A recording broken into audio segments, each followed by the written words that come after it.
Bismillahirrahmanirrahim. Assalamualaikum warahmatullahi wabarakatuh. Alhamdulillah wa syukurillah wa la hawla wa la quwata illa billahil aliyil azim. Allahumma salli ala Muhammadin wa ala ali Muhammad. Allahumma rizukna al-ikhlas, Allahumma rizukna al-istiqamah, Allahumma rizukna al-husnul khatimah wal mautu fi sabilillah. Alhamdulillah, anak-anakku sekalian dan para hadirin dan hadirat, alhamdulillah pada hari ini kita dimuliakan oleh Allah dengan bisa hadir di majlis taklim ini. Dan juga hari ini banyak sekali yang bersedekah Jumat ya. Kita juga nanti akan mendoakan secara khusus ya. Mudah-mudahan mereka yang punya hajat semua dikabulkan oleh Allah ya, dan juga diberikan kebaikan dunia dan akhirat ya. Insya Allah kita akan melanjutkan masih di pembahasan tentang setan ya. Setan ini karena paling bahaya sehingga pembahasannya di buku ini paling panjang ya. Saya ulang buat yang baru hadir, kita ini sedang membahas buku Hikmah kisah-kisah dalam Al-Quran ya. Ini karangannya Dr. Abdul Karim Zaidan. Insya Allah buku ini ada di Insya Allah buku ini ada juga kalau mau beli. Tapi memang kita bahas pelan-pelan ya, karena memang kita bukan sekedar mau menyelesaikan buku ini, tapi kita mau pelan-pelan memahami pentingnya buku, pentingnya kita mengambil ibarat dari kisah-kisah dalam Al-Quran ya. Kalau kita lihat di kemarin sudah kita selesai ya tentang surah Al-Hijr. Jadi kalau kita lihat dalam surah Al-Hijr ya ayat 39-40, coba bisa dibuka ya surah Al-Hijr ayat 39 dan 40. Iblis berkata, Tuhanku, oleh karena engkau telah memutuskan bahwa aku sesat, aku pasti akan jadikan kejahatan terasa indah bagi mereka di bumi, dan aku akan menyesatkan mereka semuanya kecuali hamba-hambamu yang terpilih di antara mereka. Ada ayatnya? Ayat surah Al-Hijr ayat 39-40. Jadi firman Allah, aku pasti akan jadikan kejahatan terasa indah bagi mereka di bumi, yaitu anak cucu Adam. Maksudnya apa? Aku tanamkan kecintaan pada mereka terhadap maksiat, dan aku buat mereka tergiur dengannya, serta aku jerumuskan mereka ke dalamnya. Jadi kita semua ini ya, itu sebenarnya tidak suka dengan kemaksiatan, tapi setan menanamkan secara pelan-pelan ya, tanpa terasa. Makanya kemarin kita sudah bahas kenapa nggak ada wala tattabi'us syaiton, tapi wala tattabi'u khutuwatis syaiton ya. Nah kemudian berikutnya adalah dalam firman Allah surah Al-Isra lagi ayat 62. Jadi Masya Allah surah Al-Isra ini memang surah yang spesial ya, tentang di sana terdapat peristiwa tentang Masjidil Aqsa, dan di sana banyak ayat-ayat tentang bagaimana pertarungan syaitan ya dengan kita. Nah kemudian terangkanlah kepadaku, inikah yang lebih engkau muliakan daripada aku? Sekiranya engkau memberi waktu kepadaku sampai hari kiamat, pasti akan aku sesatkan keturunannya kecuali sebagian kecil. Di surah Al-Isra ayat 62 ya, ini dia menyampaikan ya azimahnya, keinginan yang dalam itu, atau kebenciannya yang luar biasa, kemarahan yang luar biasa itu kepada Allah dengan cara-cara yang penuh dengan berani dan pengingkaran ya. Jadi karena engkau memberi waktu kepadaku, pasti aku akan sesatkan gitu ya. La ahtanikan dzurriyyatahu illa qalila ya.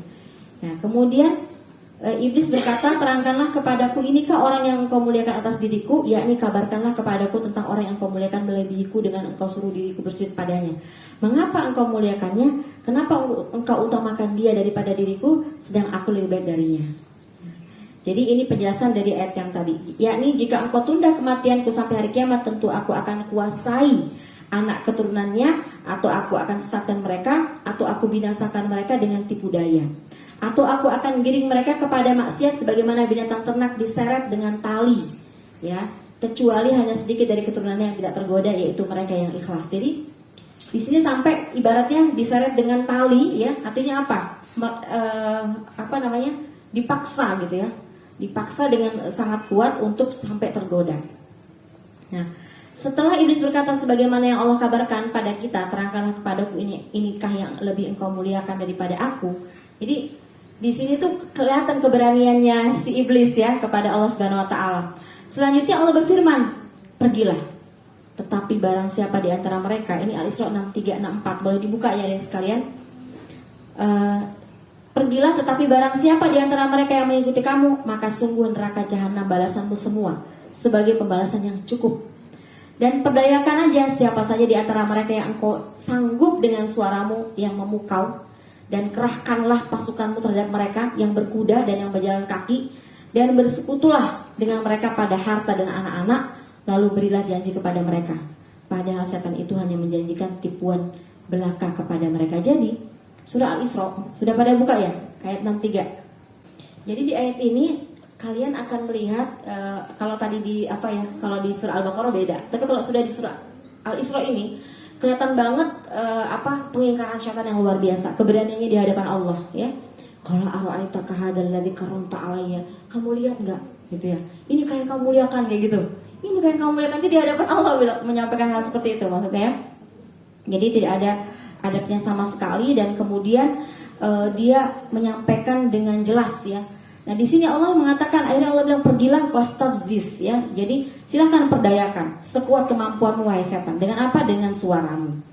Nah jadi yang pertama di sini ayat ini menjelaskan balasan bagi orang yang mengikuti seruan iblis serta beberapa jurusnya dalam menyesatkan anak cucu Adam. Kesimpulan daripada apa yang ditunjukkan oleh dua ayat ini adalah sebagai berikut. Nah gini, ketika iblis meminta penundaan waktu, Allah berfirman padanya, "Pergilah, yakni aku berikan tempo padamu, dan pergilah dengan permintaan yang kamu pilih untuk dirimu." Ya. Tapi barang siapa di antara kamu yang di antara mereka yang mengikuti kamu, maka sesungguhnya neraka jahanam adalah balasan bagi kalian semua. Yakni neraka jahanam itu balasan atas amalan kalian, balasan yang pas sesuai ya, tidak dikurangi lagi oleh Allah Subhanahu wa taala. Dan yang dimaksud dengan perdayakanlah yakni entengkan dan ganggulah ya, silahkan ganggu ya. Siapa saja dari mereka yang engkau mampu, yakni kerahkanlah apa yang engkau sanggup untuk menggoda dan menipu mereka dengan suaramu. Nah, kenapa dengan suara? Yakni dengan ajakanmu pada kerusakan ya. Ya, jadi dengan suara-suara ya, ada bisikan-bisikan atau ada suara-suara yang kemudian mengajak kepada ajakan-ajakan keburukan ya. Kemudian apa? Dan kata perintah wastafziz, perdayakanlah, adalah untuk mengancam. Sebagaimana perkataan seorang, "Cobalah sebisamu, maka engkau akan lihat apa yang akan menimpamu." Kerahkanlah terhadap mereka pasukan berkuda dan pasukan yang berjalan kaki, yakni berteriaklah pada mereka dengan kegaduhan. Ya, teriakan pasukan berkuda, yakni penunggang kuda, pasukan yang berjalan kaki. Kata rojil adalah bentuk jamak dari kata rojil yang artinya pejalan kaki. Adapun maksudnya adalah pengikut dan penolong secara mutlak. Artinya, kuasailah mereka dengan segenap kemampuanmu, kerahkanlah seluruh tipu muslihatmu wahai setan, ya, sesuai dengan kemampuan. Tapi ini bukan perintah Allah. Maksudnya silakan gitu ya, karena itu pilihan kamu gitu ya, maka silakan lakukan itu semua ya. Bukan perintah dari Allah, sesuai kemampuanmu. Jadi di sini kalau kata Dr. Karim Zaidan, bukan perintah yang menunjukkan arti taklif baginya, keharusan, tapi ya sudah bagian dari takdir yang merupakan kebaikan buat kita semua. Ya. Kemudian sebagaimana dalam surah Maryam ayat 83, "Tidakkah engkau melihat bahwa sesungguhnya kami telah mengutus setan-setan itu kepada orang-orang kafir untuk mendorong mereka berbuat maksiat dengan sungguh-sungguh." Ya, jadi setan itu mendorong syahwat yang sudah ada. Kita kan punya syahwat, jadi setan tinggal mendorong. Karena sebenarnya wa maliya alaikum min sultan illa an da'autukum. Kami tuh, setan itu nggak punya kekuasaan kecuali cuma ngajak-ngajak. Masalahnya karena kita punya syahwat, kita itu fastajabtum li, istijabahnya lebih cepat. Itu aja masalahnya ya. Karena apa? Kita ada syahwat. Sebenarnya syahwat itu Allah berikan kepada kita, disitulah nilai kita untuk melihat ukuran-ukuran kesolihan keimanan kita. Makanya kenapa kemudian kalau dalam Al-Quran itu ada surah At-Taubah, dan surahnya terkait dengan surah perang ya. Kenapa? Dan kenapa ada surat perang, kemudian kenapa mesti perang? Karena ternyata perang itu akan mentamhis, kayak menyaring siapa orang-orang yang benar, siapa orang-orang yang salah. Karena orang-orang akan terlihat ketika ada rasa berat. Seperti contohnya terkait dengan perang ya. Kutiba alaikumul qital wa huwa kurhul lakum. Ya, aku mewajibkan kepadamu perang. Aku tahu kamu benci. Tapi apa? Tapi aku bisa melihat ya nilaimu nilai keimananmu di hadapanku dengan perintahku. Seperti apa ketika perintah itu diberikan, seperti apa hatimu. Maka disitulah nilai-nilai yang bisa dilihat. Maka kemudian ya di sini yang dimaksud Ibnu Abbas berkata, makna ayat kerahkanlah terhadap mereka pasukan berkuda dan pasukanmu yang berjalan kaki, yakni sesungguhnya setiap pengendara atau pejalan kaki yang melakukan maksiat kepada Allah, maka ia masuk dalam golongan kuda iblis dan bala tentaranya.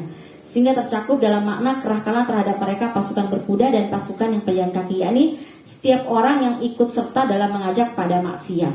Ya, nah jadi adik sekalian, kan ada sebuah kisah ya, sebuah kisah yang juga dikisahkan bagaimana seorang ulama itu menjaga lisan. Karena lisan ini, kata ulama, sebenarnya setiap hari kita itu punya potensi, setiap kita bisa berdosa sebanyak 8.000 kali.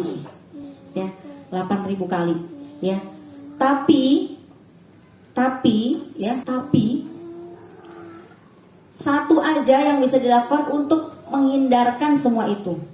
Apa itu? Yaitu adalah jaga lisan.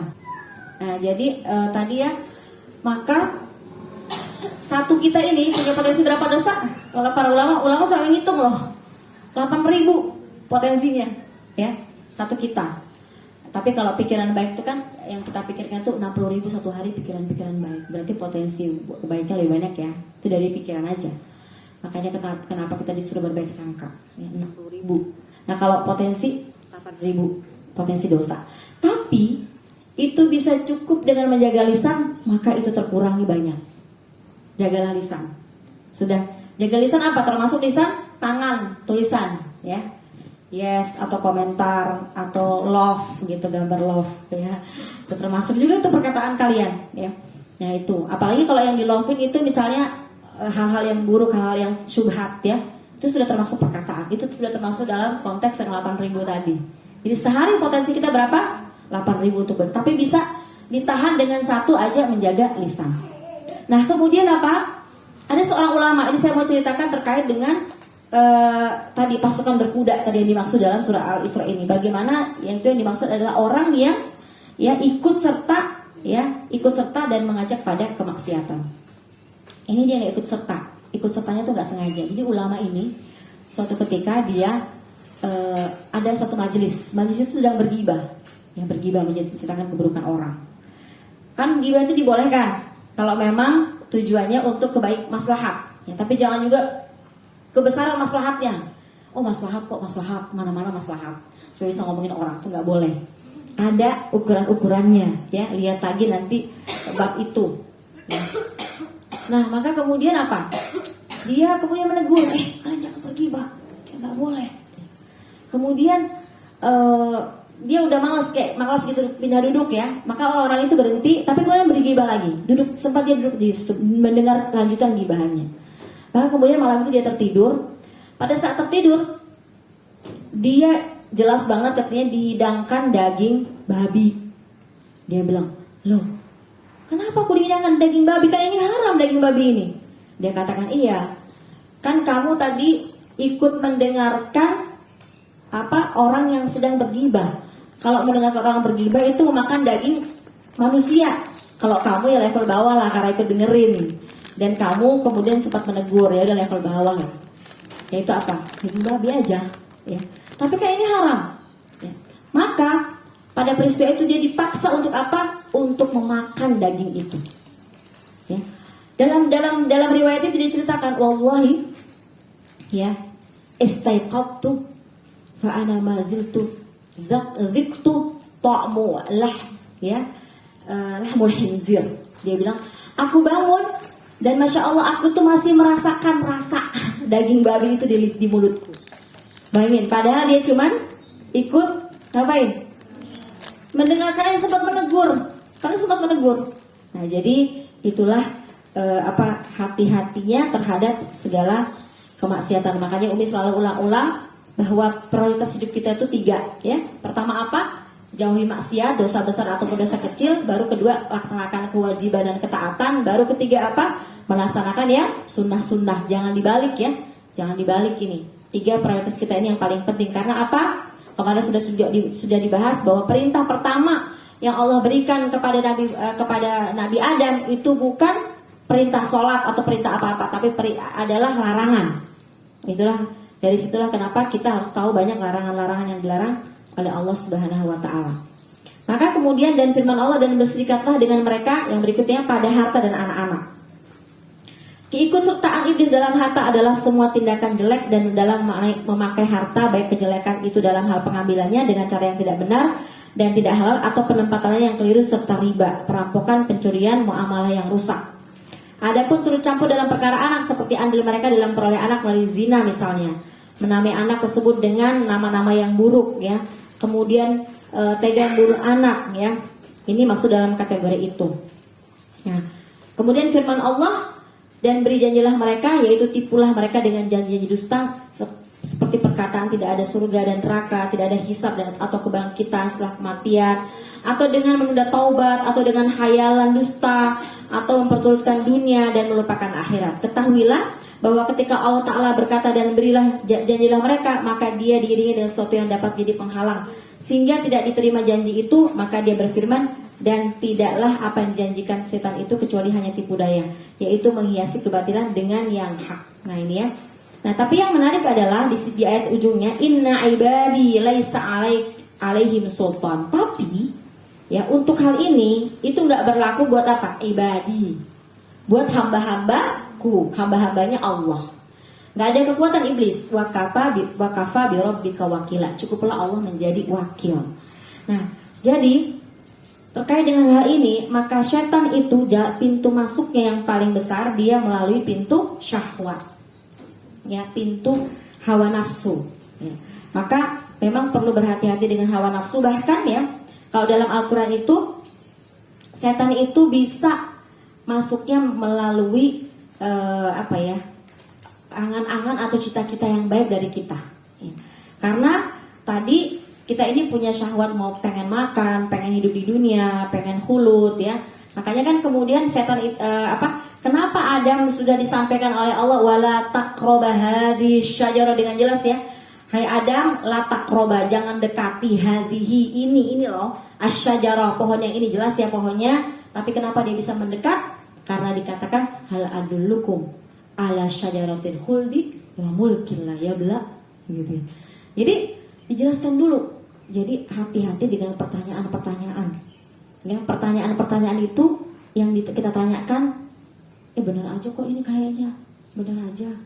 Ya ada aja ini aturannya seperti ini gitu. Jadi hati-hati dengan itu, kita untuk sering ada pertanyaan-pertanyaan itu. Karena apa? Kalau pertanyaannya itu terkait subhat, kita perlu menanyakan lebih jelas kepada orang yang berilmu. Karena setan masuknya lewat situ. Sebab setan pada saat pertama kali menggoda, dia menggunakan akal yang diberikan Allah kepada Adam ya. Kalau setan itu, kenapa kita beriman kepada yang gaib? Karena kita punya akal.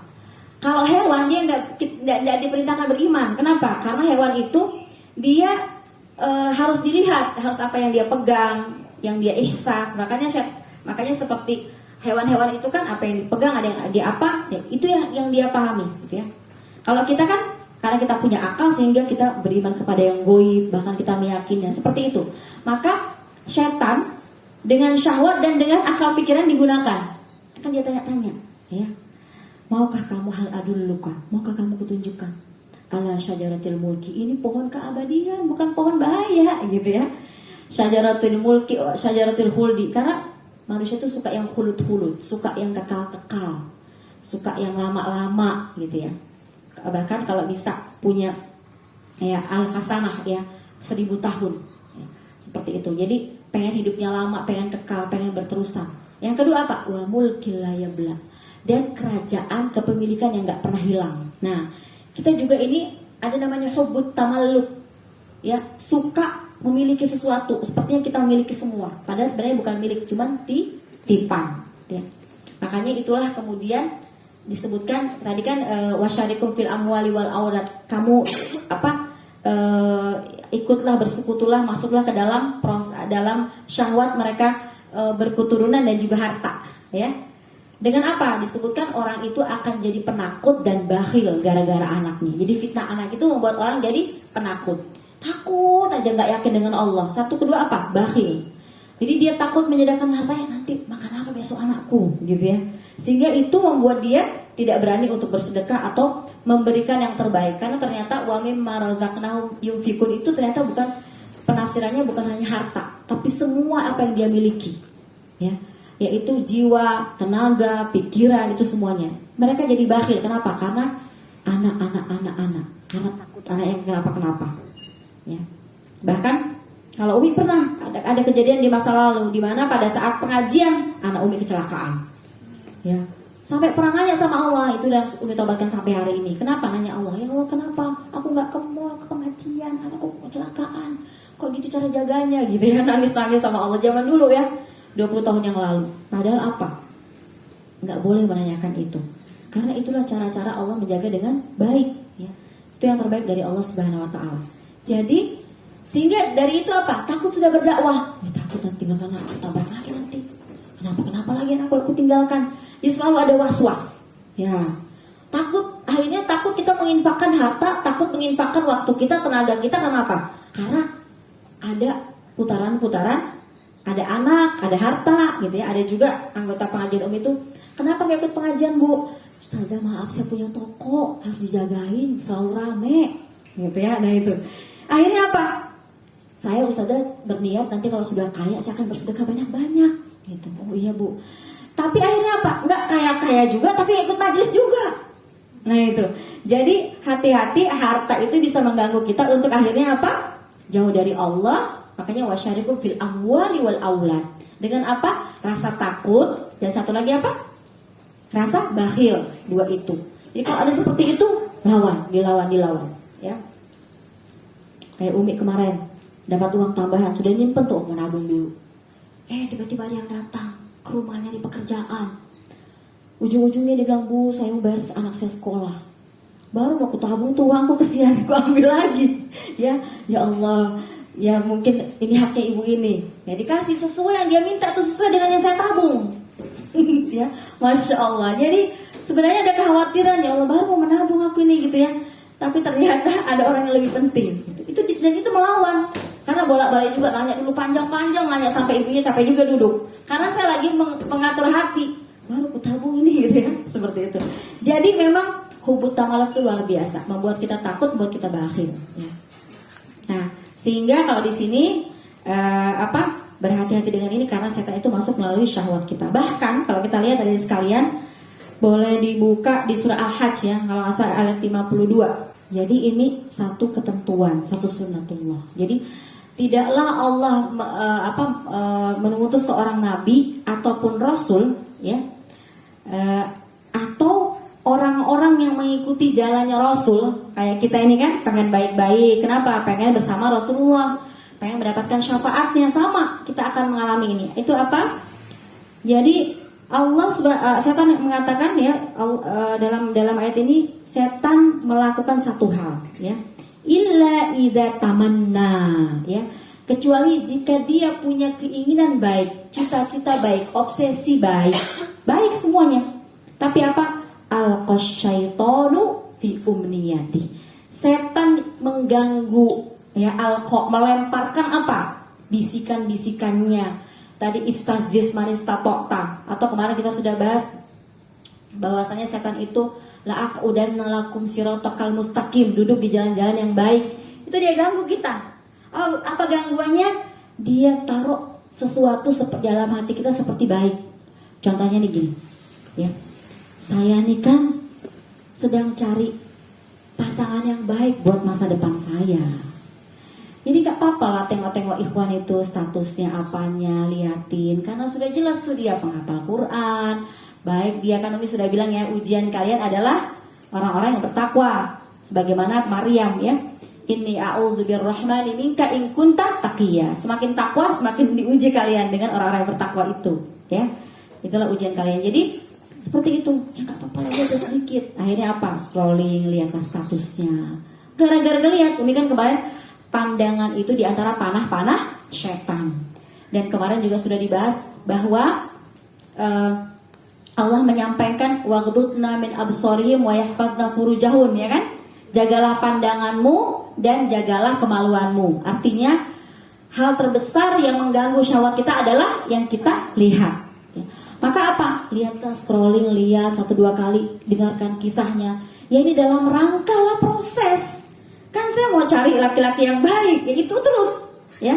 Tapi apa? Sholat terganggu, makan terganggu, tiba-tiba dalam doanya kan harusnya nggak ada siapa-siapa dalam doa ya Robbana hablana, tiba-tiba tergambar dia aja terus. Nah, itu nggak benar sudah.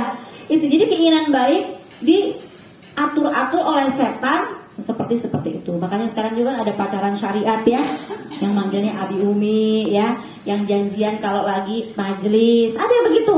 Bahkan ada ya yang ikut majelis tuh jadi janjian, ikut majelis kah? Iya ikut majelis. Kamu di mana? Aku di pojok kanan gini. Oh iya, tenang hatinya. Habis itu apa? Sibuk mencatat pengajian dari Syekh ini kan. Habis mencatat diskusi di WA. Ya, betul itu tadi, betul. Wah, kamu akhirnya keluar sudah ilmunya. Akhirnya apa? Si laki-laki kagum sama perempuan kagum sama laki-laki. Lewat apa? Bahas hadis. Ya, ini betul kejadiannya. Akhirnya apa? Lama-lama, tapi yang repot apa? Kalau lagi sakit yang satunya yang laki-lakinya, si perempuannya lemas datang ke majelis, bahkan sakit juga. Nah, itu. Ini apa? Ini bentuk gangguan setan, al-qasyaitanu fi umniyati. Makanya kalau kita lihat nih, apa asbabun nuzul ayat ini? Ini terkait waktu itu ya, Rasulullah SAW didatangi oleh orang-orang Quraisy. Nah, pembesar Quraisy Mekah. Pada saat didatangi oleh pembesar Mekah, dia bilang sama Nabi Muhammad, Muhammad, mau aku dengar dakwahmu, tapi tolonglah kami ini kan pengen punya tempat tersendiri. Kami kan orang-orang pembesar Quraisy, kami kan orang-orang kaya, kami kan juga ya dibedain lah. Kami nggak mau duduk-duduk sama ahlu sufah, yang orang di masjid yang miskin-miskin itu, yang budak-budak itu, yang kayak Ammar, Bilal gitu. Ya, kalau dilihat kan sepertinya benar ya. Iya ya, kan harus menghormati juga seorang itu likuli makom makol ya. Di setiap ada tempat ada juga ininya, ya nggak apa-apa lah gitu ya. Maka Rasul tuh hampir mengikuti keinginan orang-orang kafir Quraisy tadi. Makanya tadi di ayat ini apa? Hatta idza tamanna ya wala illa idza tamanna. Nah, tamanna apa di sini? Ketika Rasul punya keinginan baik untuk bagaimana semua orang selamat. Ya. Bahkan kalau dalam Al-Qur'an itu Rasul itu kemudian harisun alim bil mu'minina, harisun. Sungguh dia pengen semua orang itu mendapatkan surga dan jauh dari neraka ya. Kalau kita lihat ada satu hadis ya, nanti Umi sampaikan, ini juga baru terlihat hadis ini bagaimana Masya Allah dalam hadis ini disebutkan bagaimana Rasul itu menjauhkan kita senantiasa dari api neraka, tujuan dakwahnya. Makanya walayadid kusodruka, jangan sampai hatimu itu sempit wahai Muhammad karena mereka tidak mendengarkan dakwahmu, karena ingin semuanya kita selamat ya. Jadi disebutkan dalam sebuah hadis ya, bahwasanya Rasul menggambarkan perumpamaan diriku dengan kalian, umatku, bagaikan seseorang yang menyalakan api. Lalu mulailah belalang-belalang dan laron berjatuhan ke dalam api itu. Sedangkan orang itu selalu berusaha mengusirnya dari api itu. Dan aku memegang ujung pakaian kalian agar kalian tidak terjerumus ke dalam neraka. Namun kalian selalu terjebak, terlepas dari tanganku. Jadi Rasul menggambarkan ya, kita itu perumpamaan kita dengan Rasul, dengan umatnya itu seperti ada orang yang nyalakan api ya. Artinya apa? Dunia ini pertarungan. Terus ada belalang dan laron berjatuhan ke dalam api itu, dan ada orang yang berusaha mengusir laron itu ya. Tapi kemudian apa? Tapi kemudian Rasul menarik, jangan sampai nanti kalau kamu usir laron masuk kamu gitu ya. Maka Rasul menarik. Tapi apa? Tangan yang menarik itu selalu terlepas. Artinya apa? Kita tuh susah ya untuk mengikuti kebaikan itu. Kenapa? Karena ada syahwat kita, karena ada dorongan daripada gangguan setan tadi. Jadi kalau syahwatnya nggak dijaga ya, syahwatnya dibiarkan, maka kemudian disitulah mudah menjadi tunggangan setan. Jadi sampai seperti itu ya. Nah, itulah kemudian yang perlu kita hati-hati, perlu kita ketahui bersama bahwa kita jadi orang baik tuh nggak nyantai-nyantai aja gitu. Ada ujiannya. Jadi ada lagi sebuah hadis ya dari Hudzaifah al-Yaman. Seseorang tidur sekali, lalu sifat amanah dicabut dari hatinya hingga bekasnya tinggal seperti bintik-bintik. Kemudian ia tidur sekali lagi, lalu sifat amanah dicabut dari hatinya hingga bekasnya menjadi seperti bekas lepuhan. Jadi di sini ada sebuah hadis ya, bahwasanya Rasul bersabda, beliau bercerita pada kami bahwa sifat amanah turun di dasar hati orang-orang. Kemudian diturunkan Al-Quran sehingga mereka pun memahami Al-Quran dan Sunnah. Kemudian Rasul bercerita pada kami tentang diangkatnya sifat amanah. Beliau menuturkan, seseorang tidur sekali, lalu sifat amanah dicabut dari hatinya hingga ya bekasnya seperti tinggal bintik-bintik. Jadi amanah yang tadinya memenuhi hatinya sudah tinggal bintik-bintik. Kemudian dia tidur lagi, dia tidur aja nih. Lalu sifat amanah dicabut dari hatinya hingga bekasnya menjadi seperti bekas lepuhan, laksana bara api yang engkau gelindingkan ke kakimu hingga ia melepuh, sampai-sampai engkau melihatnya mengembang namun tak ada apa-apa di dalamnya. Kemudian ya lalu beliau mengambil kerikil dan mengelindingkannya pada kakinya, maka orang-orang pun berjual beli tapi tak seorang pun yang nyaris menunaikan amanah. Ya, hingga dikatakan di Bani Fulan masih ada orang yang amanah, sampai-sampai dikatakan pada orang itu, alangkah sabarnya ia, alangkah cerdiknya ia, alangkah dewasanya ia. Padahal sebenarnya di hatinya tak ada seberat biji sawi pun dari keimanan. Ya, jadi masya Allah ini adalah gambaran ya bagaimana setan itu bisa mengangkat iman kita meskipun kita lagi tidur, gitu ya, pelan-pelan. Kenapa? Karena perbuatan kita pada saat kita sedang sedang terjaga, ya, tidak berhati-hati dengan hawa nafsu yang senantiasa selalu diikuti, tidak berhati-hati, tidak waspada dengan gangguan syaitan, ya, sedikit-sedikit, ya, sampai ada orang-orang yang tidur tapi keimanannya dicabut oleh Allah. Tadi kan sampai orang ketika ada orang yang amanah, ya Allah bagusnya dia, sabarnya dia, cerdiknya dia, itu nah ada satu orang, jadi saking sedikitnya sudah orang amanah itu ada satu orang itu yang amanah, maksudnya kalau itu ada orang beriman itu ada di sana, gitu ya, sampai seperti itu. Dan orang-orang merasa takjub, ya Allah hebat ini jaga keimanannya, kayak sesuatu yang langka gitu. Padahal tadinya itu sesuatu yang biasa di mana-mana. Kenapa? Inilah dikarenakan ya, kalau sudah satu digoda oleh setan ya dan menguasai syahwat, maka mudah dia menarik orang-orang yang lain untuk mengikuti hal yang buruk juga. Nah, jadi tadi di sini Rasulullah SAW akhirnya hampir mengikuti. Tapi kemudian apa? Kemudian Allah Subhanahu wa taala ya, fayansahallahu ma yulqis syaiton ya. Kemudian Allah ya mengangkat ya, kemudian Allah menghilangkan godaan yang dimasukkan syaitan ke dalam hati Rasulullah. Tsumma yuhkimullahu ayatih. Kemudian Allah itu ya menguatkan ya, menghakimkan, menguatkan ya, yuhkimullah, ditetapkan lagi ayat-ayat itu di hadapan hati Rasulullah. Bahwa apa? Bahwa dakwah itu buat semua, nggak seperti itu. Orang kaya, orang miskin nggak boleh dibedakan, ya. Nah, makanya ada juga dalam nanti kita lihat, mungkin kalau waktunya sempat kita bisa lihat dalam surah Abasa ya. Bagaimana dalam surah Abasa itu Allah Subhanahu wa taala menegur Rasulullah karena apa? Karena pada saat itu bersemangat ya, Ummu Maktum ini datang bertanya kepada Rasulullah dan matanya buta, dia nggak lihat kalau Rasul sedang ada tamunya.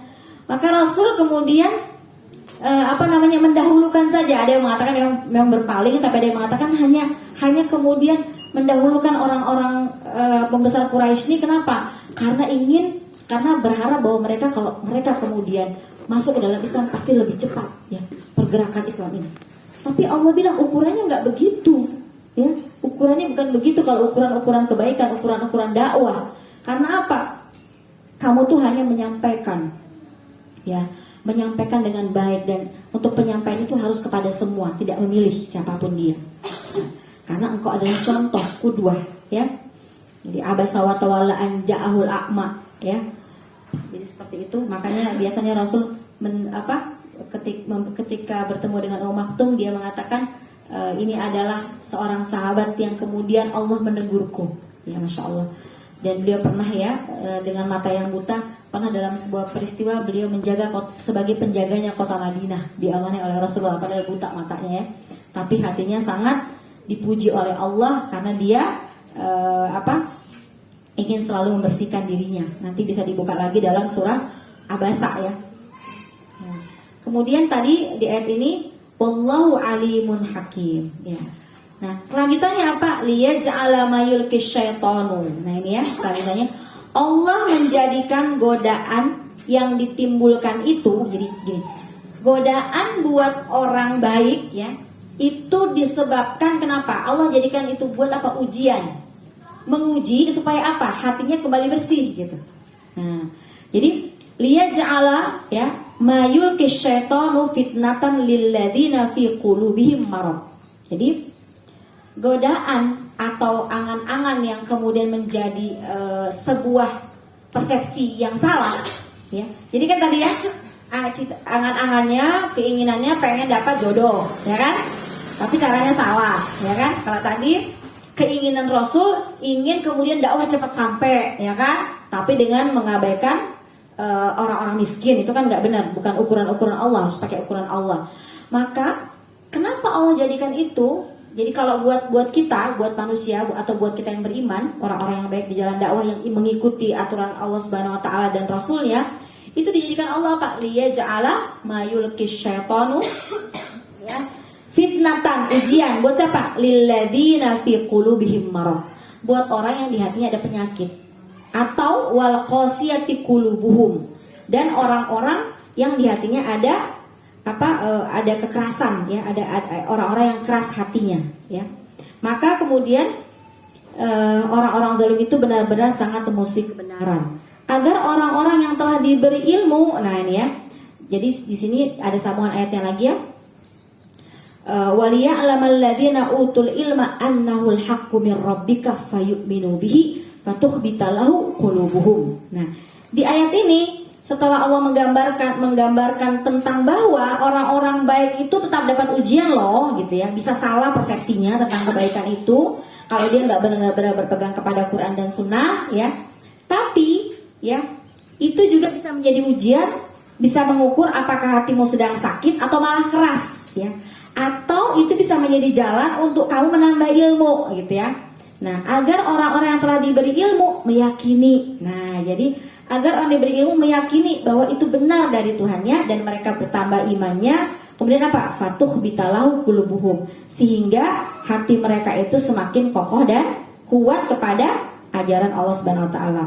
Wa innallaha lahadil ladzina amanu ila siratim mustaqim, karena hanya Allah lah yang beri petunjuk kepada jalan yang lurus, ya. Nah, inilah adik-adik sekalian yang harus kita pahami bersama, bahwa apa disebutkan juga dalam hadis bahwasanya akan selalu muda, ya. Jadi akan senantiasa muda dua hal dalam diri manusia meskipun dia tua, ya. Mazala qalbun, ya, qalbun syabun, ya, fisnain, senantiasa ya hati itu muda dalam dua hal. Apa itu? Yaitu yang pertama adalah hubbud dunya wa tulul amal, ya.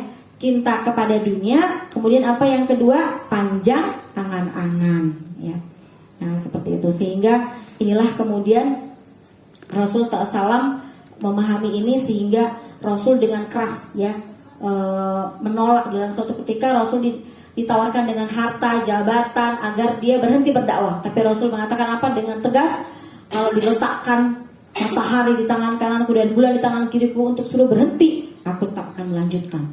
Itu kan sebuah perkataan yang keras, ya, yang tegas. Jadi di depan syahwat itu kalian harus tegas gitu ya dengan diri kalian. Tegas-tegas aja gitu. Karena kalau nggak tegas, nanti mudah-mudah lama-lama mengikuti jalan setan tanpa kita tanpa kita sadari, ya. Nah, kalau kita lihat nanti di berikutnya Umi kasih contoh kali ini adalah bagaimana syahwat, ya, khulud, ya, keinginan itu untuk senantiasa abadi, keinginan memiliki itu merusak persepsi, ya. Contohnya adalah siapa? Fir'aun, ya. Fir'aun itu dia dari kecil sudah bersama Musa, ya. Dia sudah banyak melihat keajaiban-keajaiban, ya. Tapi kemudian apa? Dia salah ambil keputusan karena masuknya setan pada angan-angannya, ya kan? Angan-angan ingin menguasai Bani Israel, ya. Jadi karena fitnah, karena syahwat kekuasaan, keinginan itu, maka dia kemudian membuat keputusan yang membuat dia gila. Jadi tidak tenang.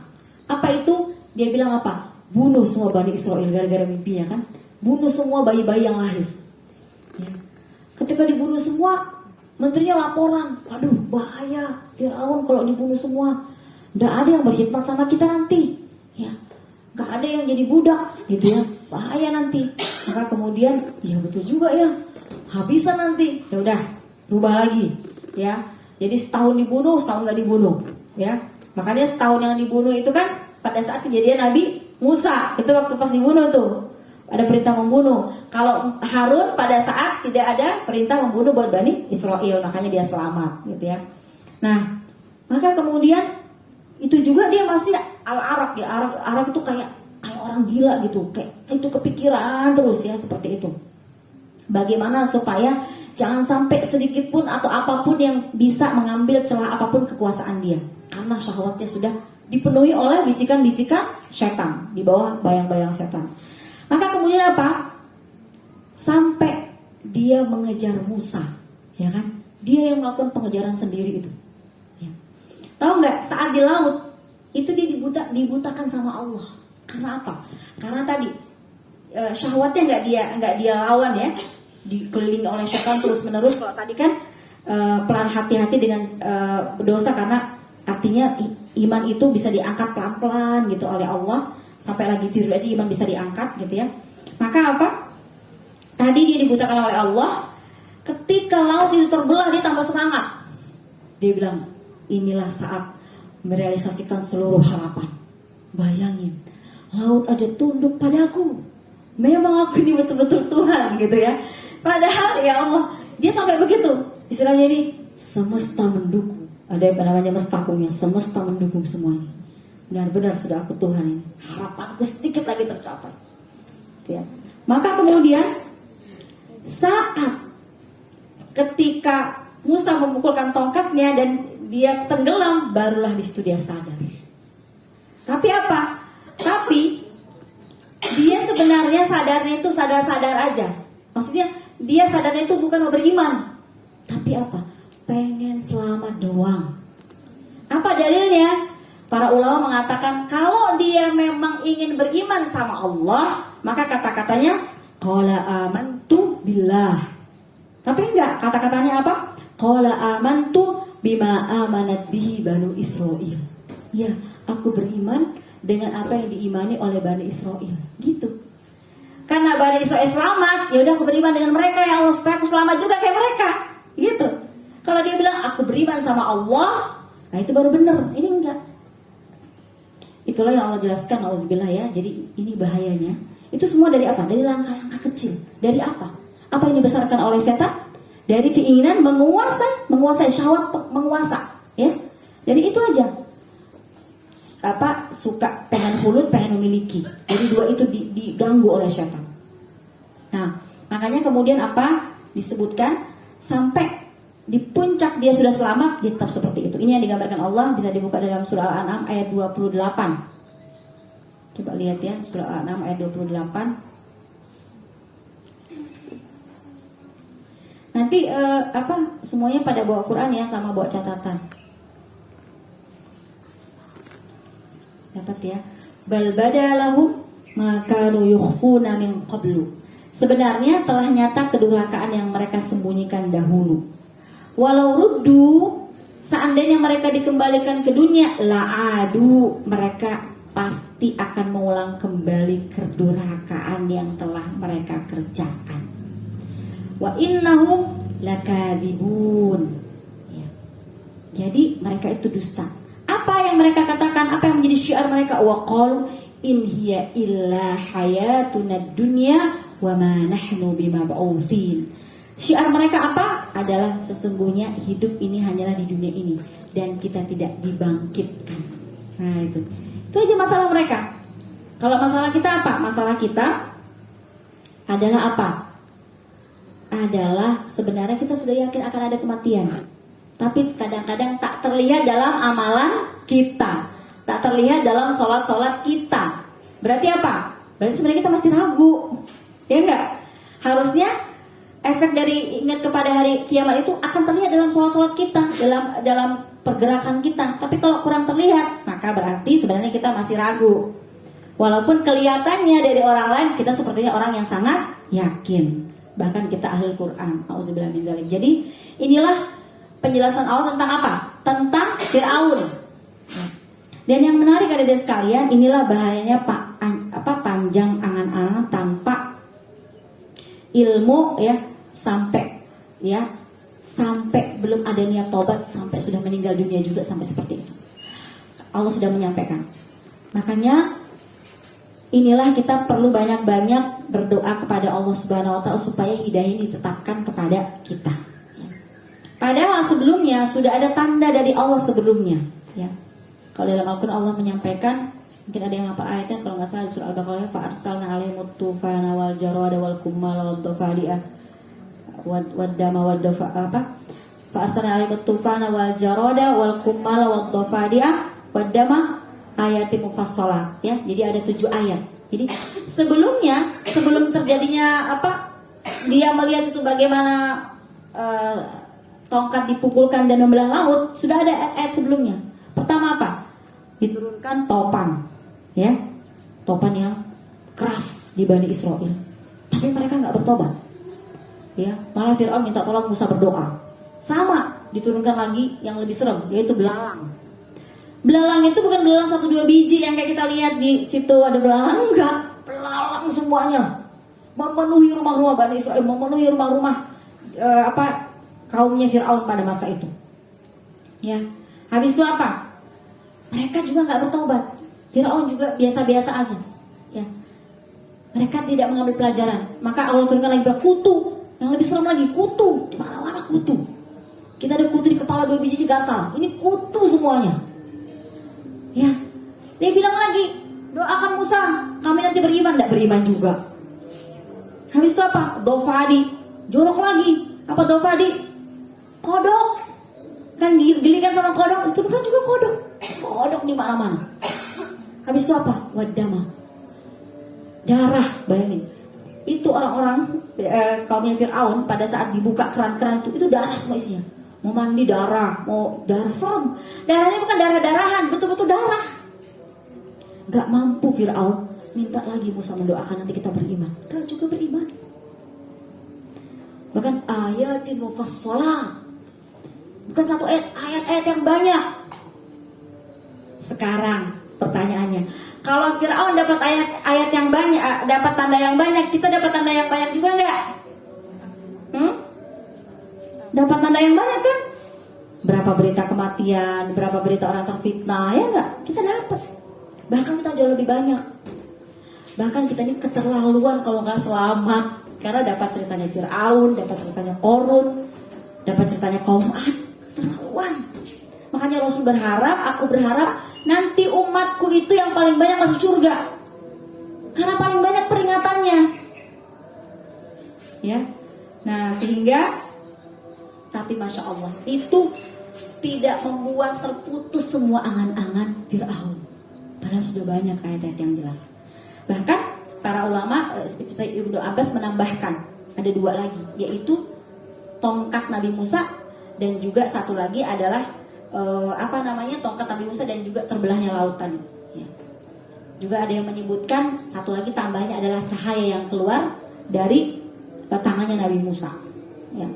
Sehingga ini adalah satu contoh dari sekalian, ya, bagaimana, ya, kemudian angan-angan kita hadir dari mana? Dari syahwat kita, keinginan kita, meskipun itu keinginan baik, keinginan berdakwah, keinginan apa saja yang baik-baik, yang mubah, itu hati-hati. Itulah kenapa kata Dr. Tariq Suhaidan, kalau bisa setiap kali kamu melakukan sebuah aktivitas apa saja, tanya sampai 6 kali. Tanya sendiri. Ini kata Dr. Tariq Suhaidan. Sampai ujungnya, oh iya, aku melakukan ini insya Allah benar karena Allah dan karena mencari ridhonya. Tanya berapa kali? 6 kali. Jangan pertama, kenapa aku buka Facebooknya dia? Pengen cari, ya mau cari ridho Allah. Itu kalau itu nggak bener, ya. Jangan ridho Allah duluan, ridho Allah itu yang ujung, ya. Cari dulu apa apa tujuannya, sampai kalian dapat banget isinya. Jadi ketika pertanyaan pertama, oh ternyata tujuannya ini, wah nggak boleh. Jadi gitu. Tapi kalau misalnya itu perbuatan baik, ya teruskan. Itu juga, itulah kenapa jadilah pedagang niat, tujarun niat. Makanya kenapa 6 kali. Seperti ketika ada orang yang berkunjung kepada saudaranya, kan ditanya, kenapa kamu berkunjung? Apa Apakah ada hajat dunia? Enggak. Aku berkunjung karena aku mencintainya karena Allah. Maka dikatakan, kabarkanlah malaikat dari langit ketujuh mengabarkan bahwa Allah mencintaimu karena engkau mencintai saudaramu. Berkunjung kepada saudaramu yang jauh di desa, itu karena Allah. Jadi perlu tanya-tanya setiap aktivitas baik kita. Makanya tadi kenapa sampai malaikat diturunkan Allah ya kan dari langit ketujuh buat bertanya kepada orang ini kenapa berkunjung. Karena pertanyaan itu penting ketika kalian melakukan sebuah kebaikan. Jadi sering-sering bertanya, duduk dulu baik-baik melakukan sebuah kebaikan. Kenapa saya begini? Kenapa saya lakukan? Apalagi itu hal-hal yang strategis, hal-hal yang besar dalam hidup kalian. Kenapa? Perlu ditanya banyak-banyak. Nah, apalagi yang sedang proses-proses ya, ta'aruf itu hati-hati. Mendapati banyak banget keraguan dan sebagainya. Bahkan berkali-kali nggak jadi karena ya pilihan-pilihan keraguan-keraguan ini dimasukkan oleh setan. Dan pintu pernikahan adalah pintu terbesar dan terbaik bagi setan untuk mengganggu manusia. Ya mulai dari mana? Bukan saat menikah aja, prosesnya juga. Sehingga waspadalah ya. Seperti itu ya. Nah, itulah kenapa Rasul saja seorang qudwah kita. Kalau dia melihat sesuatu ya dari dunia yang tiba-tiba kemudian menghadirkan